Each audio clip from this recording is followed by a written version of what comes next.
नमस्कार, आप देखना शुरू कर चुके हैं वर्ल्ड हेडलाइन और मैं नंदिनी नागर। राजस्थान की खूबसूरती के बारे में आपने बहुत सुना होगा और आप में से कुछ लोगों ने राजस्थान में जाकर भी वहां की खूबसूरती का आनंद लिया ही होगा और आप सब वहां की परंपरा से, वहां के कल्चर से वाकिफ होंगे। लेकिन अब राजस्थान के ही एक जिला धौलपुर से आई हुई इन तस्वीरों का रुख कर लीजिए। क्या कोई इन तस्वीरों को देख के कह सकता है कि ये राजस्थान धौलपुर की तस्वीरें हैं? हम ये इस बात की पुष्टि नहीं कर रहे हैं कि ये तस्वीरें राजस्थान धौलपुर की ही हैं, लेकिन प्राप्त जानकारी के अनुसार ये बताया जा रहा है कि ये तस्वीरें राजस्थान के ज़िला धौलपुर की हैं, जिसमें स्कूल जा रहे छात्र छात्राएं इस तरह चारपाई के जरिए लगभग 1 किलोमीटर की नदी पार करने के बाद अपने स्कूल तक पहुंच पाते हैं और उन्हीं के ही कुछ परिजनों ने इस बात के बारे में बताया भी है। समस्या ये नदी से सबसे ज्यादा परेशानी है यहाँ पर।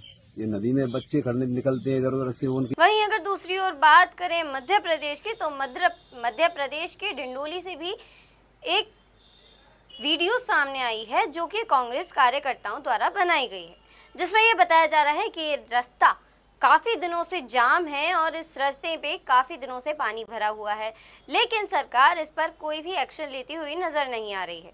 इसी बात पर जनता तक आवाज़ पहुंचाने के लिए और जनता तक सही परिस्थितियां, जनता तक, सरकार तक सारी की सारी परेशानियां पहुंचाने के लिए ही क्षेत्रीय कांग्रेस नेताओं ने प्रयास किया है, जिसमें वो हर एक ऐसे रास्ते पर जहां ऐसी प्रॉब्लम्स हैं, जहां ऐसी तकलीफ़ें हैं, वहां उन्होंने बीजेपी के झंडे लगाने शुरू कर दिए हैं, जिससे सरकार तक ये बात पहुंचे और सरकार इस पर एक्शन लेती हुई नजर आए।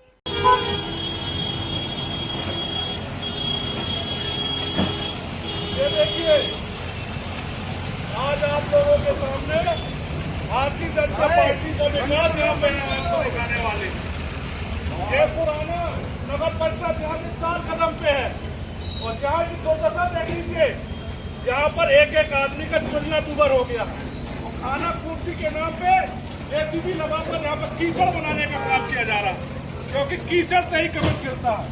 ऐसी सोच है।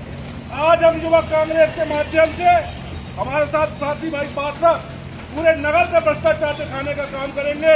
हमारे बीच में दीपक भैया यहाँ पर है। दीपक भैया, क्या तकलीफ हो रही है आपको? सबसे बड़ी है बड़ी भैया, महीनों से बड़ी पड़ी है। बहुत दिक्कत हो रही होगी, कस्टमरों को आने जाने में दिक्कत हो रही होगी। और ये रोड कहाँ पे जाती है भैया? कस्तूरबा कन्याशाला जाती है। छोटी छोटी बच्चियां कस्तूरबा कन्याशाला जाने के लिए इस रोड का प्रयोग करती है। आप देखिए यहाँ का भ्रष्टाचार। और PWD कॉलोनी जो पूरे जिले में निर्माण कार्य कर रही है, यहाँ पे भ्रष्टाचार की गवाही है रोड। आप यहाँ पर देख सकते हैं। हम यहाँ के भ्रष्टाचार के ऊपर भारतीय जनता पार्टी का यहाँ पे ध्वजारोहण करते हैं। ये भारतीय जनता पार्टी का भ्रष्टाचार है। वहीं अब आ जाते हैं दिल्ली की झुग्गी झोपड़ियों पर। जैसा कि आप सब जानते हैं कि जब से दिल्ली में नवनिर्वाचित रेखा गुप्ता जी की सरकार बनी है और रेखा गुप्ता जी दिल्ली की CM बनी है, तब से लगातार झुग्गी झोपड़ियों पर बुलडोजर चलाने का काम जारी है।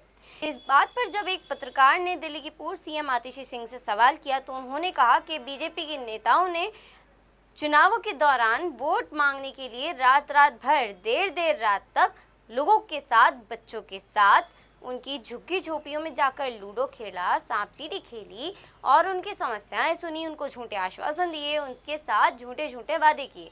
लेकिन चुनाव के बाद का परिणाम क्या हुआ? लेकिन चुनाव के बाद उन सभी की झुग्गी झोपड़ियों पर बुलडोजर चला दिया गया। सुनिए।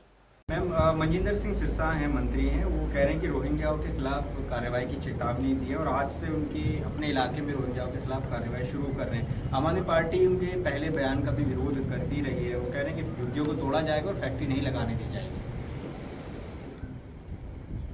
ये वही भारतीय जनता पार्टी है जो चुनाव से पहले दिल्ली की सभी झुग्गी बस्तियों में जाकर प्रवास करती थी। जब उनको वोट चाहिए था, तब झुग्गी में रहने वाले लोग उनके भाई थे, उनके बच्चे थे, उनकी बहनें थीं, उनके माताएं थे, उनके बुजुर्ग थे। वो बुजुर्गों के पांव छू रहे थे, वो बच्चों के सिर सहला रहे थे। और अब भारतीय जनता पार्टी उन्हीं लोगों को जिनके घर पे उन्होंने खाना खाया, रात को रुके, उनके बच्चों के साथ कैरम खेला, लूडो खेला, उनका वोट लिया, अब उन्हीं की झुग्गियों पर बुलडोजर चलाने की बात कर रही है। भारतीय जनता पार्टी को शर्म आनी चाहिए। अगर दिल्ली के झुग्गियों में कोई लोग रहते हैं तो वो पूर्वांचल से आने वाले हमारे भाई बहन रहते हैं, जो यूपी से, बिहार से दिल्ली में काम की खोज में आते हैं।